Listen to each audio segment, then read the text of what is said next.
Welcome into another episode of Harmonious at Lunch. I am super excited for this episode. But before we dive in, let's ground ourselves. Where are we? What is Harmonious? Why are we listening to this? Harmonious is the fundamental business architecture that will disrupt the way you look at your business, and it's optimized for small business success. The Fortune 500 is doing it wrong, and we're copying it, which makes it wronger. And we don't want to do that anymore. So on this show, we dive in to the fundamental disciplines you need to run your business, grow, and scale at a rate you never thought possible before. And we talk about the triad of business, which is mind, body, business. Today, I have a feeling we're going to be a lot in business. We're going to be in the harmonious architecture, and we're going to dive deep on finances and optimizing your profit. Heyo, that's a fun conversation. Who doesn't love that? So let me welcome to the show, Dee. Thank you for joining me. Hi, I'm so glad to be here. Thanks for having me. Yeah, we have a fun topic today: how to increase your profit without working more. Can you tell me a little bit about what you do to help people do that? Yes, that is like the what everybody wants, right? Talk about clickbait, right? Yeah. It is. But really, it's really achievable, and that kind of is like the thing that a lot of times when you kind of like see that kind of slogan out there, it really is kind of just like clickbait, or it just kind of sounds like too good to be true.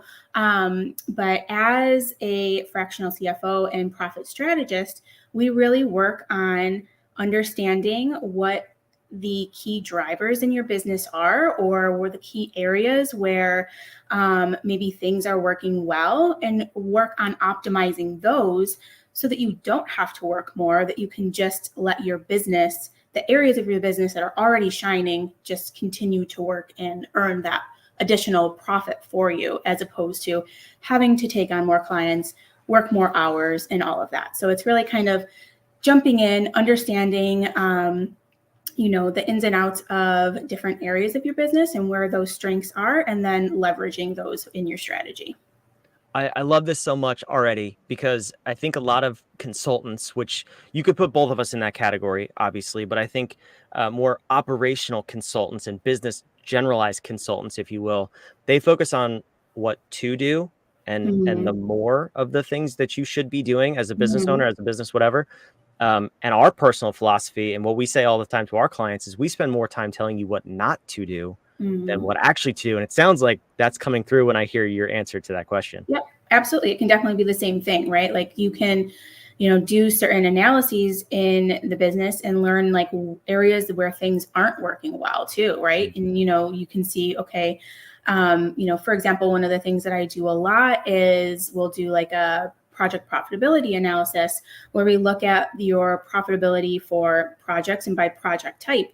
And, we'll try to leverage, or really try to have you focus on the areas where, by service type, what types of projects are just naturally more profitable, or even kind of, to go hand in hand with that. It doesn't necessarily have to be the service type that's more profitable. You have to like keep digging a little bit more, right? Like, is that most profitable service type? How long does it take you to do? Can you only do one of those a month or a quarter, So it's kind of like a balance of what's working, what you can do better at, and making that work in your favor so that you don't have to. It's really just kind of like that standard saying, right? Work smarter, not harder. That's right. That's what we're all here for, but everyone's doing the wrong end of the 80-20 rule. So let's focus on the right side, right? So tell me, before we go deeper into actually how to do this, I'm curious about your background. How did you get into being a fractional CFO, excuse me. Look at me projecting on you. I'm a fractional COO. You're a CFO. How did you get into this? So I have a background as a CPA. I worked in public accounting, a mixture of public accounting and private accounting, for over 10 years. And for the last 4 years, I've had my own business and I've kind of had a little bit of like, a journey to get to this spot exactly. But over the past 4 years, I've really kind of worked with clients and realized the certain things that they need, right? And really like listen to what the market is asking for and what they need. And so that's kind of how I've kind of gotten into this path. In the past, I really loved doing a lot of like hands-on management work. Like when I worked in like private industry, I was a controller. I loved like working and having a team of people. And so, I kind of started my own business in that route. But now like I really enjoy the strategy piece of it. And so that's kind of where I've moved into the fractional CFO perspective of it. And the profit piece, I think has been like really fun to work through, because really that's why all business owners are in business, right? Like to make money, but not to have to do it by working and running themselves into the ground, right? That it's also an important piece to focus on, because a lot of times you'll hear out there in the business world, especially like in the online business world, to focus on serving clients that are, high ticket. But when we work with clients who, by focusing on increasing profitability, all clients at any level of business, right? Like they deserve to have these skills and this information readily available for them. So that's like one of the key pieces that I really have been focusing on recently, is making sure that whether you're, a 7-figure business owner or you're just starting out, like you have the information available to you, whether it's, not necessarily me doing it for you, right? Maybe it's not a done for you service, but you still have that, those tools that you have access to. I love that you make that available to all levels too. And what is your, I guess, range of product offerings? How do you serve both ends of the spectrum there? Yep. So most of the time, like, obviously my done for you services are, the higher ticket, like monthly retainer, fractional CFO type work. But then I also offer like strategy sessions so that they're available to, all levels of business owners. And then also some digital products that are, a lower ticket level, where, I really give all of the information and the resources, templates to be able to use to kind of do the analysis work on their own, but then they kind of have to do a little bit of the legwork behind it also. Yeah, that's awesome. I love that everyone has the strategy accessible to them. And I want to dive in there a little bit, because so that's what separates an accountant from a CFO, a COO from a business consultant. Mm-hmm. Is, us, me and you, we are focused on the strategy, the structure, hence the harmonious architecture, right? It's how the overall business works and how the overall accounting and profitability works. So let's dive in on the strategy. Where do you start with your clients to first, I guess, diagnose where they are and then develop that path forward to maximum profitability? Yeah. So whether I'm working with somebody on a monthly basis or not, so like I also have like quarterly packages, right? So like that one might be like a good one to kind of walk through. So I'll have a set like 6 different analyses that I work through. So I'll go through, like reviewing at a minimum, the profit and loss statement for whatever the current period that we're looking at, compared to what that prior period is, and investigating what those differences are and what those variances are and what kind of drive those. We'll also look at, projections to actual and kind of understanding what happened there as well. We'll take a look through like our pricing. Pricing is a big thing that I work through. So whether we need to take a look at the pricing formula again, or whether we're just looking at how our pricing of our services or the product, how that estimated cost compared to the actual cost that the client ended up incurring. And then we'll look at like project profitability and looking at kind of like the trends there by service type. We do a lot with KPIs, so I'll look at that as well. So once we kind of go through all of those different analyses, we start to identify certain trends, things that worked well that quarter, how we hit our targets, or maybe we didn't hit our targets. And based on the results of all of those, then we can start developing the strategy that we use to implement for the next quarter. And, you might come up with maybe 5 things that, kind of stood out to you in that quarter that maybe worked well or didn't work well. But I always try to just focus on 3 things that we'll focus on for the next quarter. Because if you take on more than, you can handle, it's just too much. It's too overwhelming. Things fall off. You don't really give each item like what it's worth and what it needs to be, in order to actually see the end result or the goal of what you're trying to accomplish. So that's kind of like the framework. We have the different analyses, and then based on the results, we develop the strategy that's used for the next quarter. Yeah, that's interesting. And so this sometimes gets under the skin of people who specialize in finance, whether it's accountant, CFO, bookkeeper, anywhere on the spectrum. Finance is actually not a standalone discipline within our harmonious architecture. But you just hit on the reason why. And I want to kind of dive into that for just a second. So you talked about strategy, you talked about metrics, you talked about tying that into the operations, the pricing, all this stuff. So that for us is why it's not a standalone discipline, because it really touches a lot of the other ones. So an Mm-hmm. A in harmonious is analyze. That's typically your metric. So obviously you're looking there. Finance by definition is numbers, it's metrics. Mm-hmm. It's also in RAD, risk and defense. I mean, if you don't have a sound financial strategy, and that's obviously what you do as a CFO, you're opening yourself up to risk of really going out of business. I mean, ultimately, if you don't have money, you don't have a business. Yeah. A number of other areas too, operations, operate. So I love this conversation because a lot of people, they really put finances last because they love the service that they provide, the product that they make.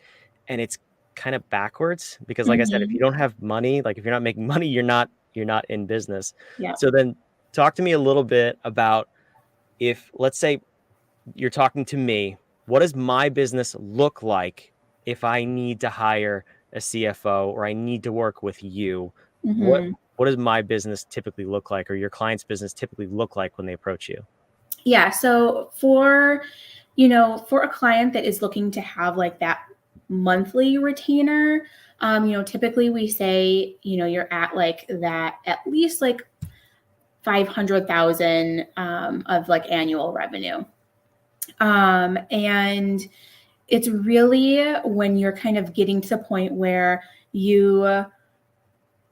of course, maybe finances just aren't your strong suit, right? So like that's a struggle for you, but you're spending more time, just like seeking out information of where to focus, and you're not sure like how the whole picture right fits together. And the real thing with why you hire somebody on like a fractional, perspective is you don't have the budget, right, to have a team member on all the time. So having somebody in that, like just that fractional capacity where you have somebody that you can email and reach out to, as much as needed, or you just, need a 30-minute or, an hour call with every week. You need somebody else to take a look at your numbers and see what's going on and making sure that you are on track, how you're, meeting your projections, things like that. So that's really kind of the ongoing support level, like for what a business looks like. But, like I said before, I really aim to serve clients of all business levels, right? So, I've had clients in the past where I just do, project-based work, and they were just starting, but they wanted to really know that their pricing was nailed down. They felt that that was going to really set them up for success in their business, not only really understanding like that their pricing was nailed down, but feeling confident in knowing like where they had wiggle room when talking with clients, right? Because a lot of times, or this client in particular, they didn't really have like set packages, right? Like there was some changes and things that you could include or not include, based on what job it was. So she really wanted to feel confident when talking to prospective clients that her pricing was going to serve her, but also, she wasn't going to quote too high or quote too low, and, you know, kind of like box herself out of, you know, potential clients. So, you know, again, like, it can just be on a specific need basis, right? Like maybe you just need a specific analysis performed, or a quarterly basis where we just look at the quarterly, strategy and develop that strategic plan for the next quarter. Or you could need that ongoing monthly support where you really need to have somebody that you're constantly reaching out to, and, you know, depending on and asking for advice and making sure like you're on the right path to hit where you're aiming to go.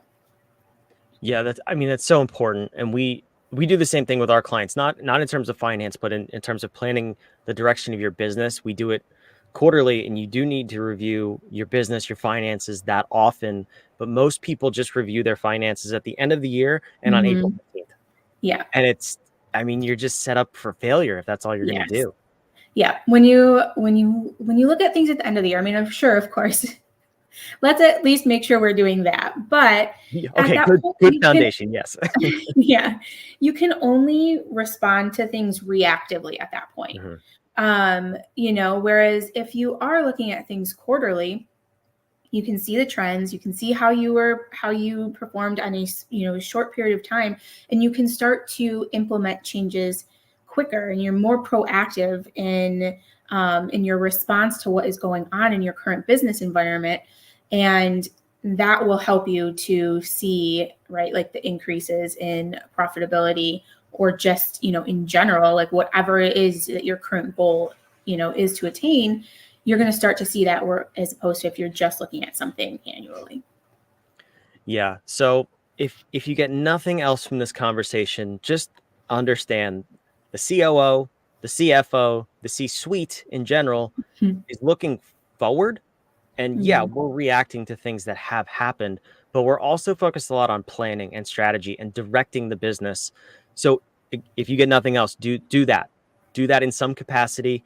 And I would encourage you, in terms of finances, unless you're an accountant or a CPA or you have this down solid, please reach out to Dee. Please reach out to an expert to help you with this. Now, Dee, you have a download on your website. I'm going to put your website on the screen here. If you're listening and not watching, this will be in the show notes as well. But can you tell the audience a little bit about what you have here? Yep. So if you go to my website, dthomashoff.com, you can download my freebie. It's all about how to leverage data in your business to drive your strategy. So in that freebie, you know, I jump into kind of the key areas where you can quickly and easily start leveraging the data in your business. So a lot of times it just feels overwhelming, but when it's broken down in this freebie into just, you know, I think we have 3 ways in there that you can start, right? Because it's all just about starting. And, you know, kind of when you jump in and you just take a small step, it leads to bigger things. So you can download that there.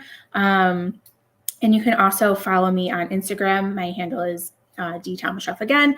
And, you know, kind of check out the tips and tricks and all the things that I share there as well.